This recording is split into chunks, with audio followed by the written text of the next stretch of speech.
روزہ رکھنے والے کو ایک مضبوط ایمان ہونا چاہیے، راز میں دیکھنے والا میرا باپ مجھے کیا دے گا، وہ مجھے اجر دے گا، خدا کی تعریف ہے۔ روزہ اسی کے لیے رکھا جاتا ہے، یہ دوسروں کو دکھانے کے لیے نہیں، بلکہ تمہارے لیے، تمہارے خاندان کے لیے، بھلائی کے لیے، جماعت کے رہنما کے لیے، ایمان والوں کے لیے۔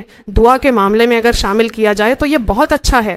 روزہ بہت فائدہ مند ہے، بعض بہت پیچیدہ مسائل کا حل روزہ اور دعا کے ذریعے ملتا ہے۔ یہ مرقس 9:39 میں لکھا ہے۔ یہ صرف دعا اور روزے کے ذریعے ہی ممکن ہے، کسی اور طریقے سے ایسی چیزیں نہیں نکل جاتی۔ اگر کوئی مسئلہ ہو اور تم 4 لوگوں کو بتا دو تو مسئلہ حل ہو جائے گا، ایسا تم سوچتے ہو، یہ صرف ایک غلط فہمی ہے۔ اگر تمہارا خدا سے اچھا تعلق ہے، روزہ رکھو، اپنے گناہوں یا غلطیوں کو قبول کرو اور خداوند کے سامنے معافی مانگو، تو تمہارا براہ راست تعلق قائم ہو جاتا ہے۔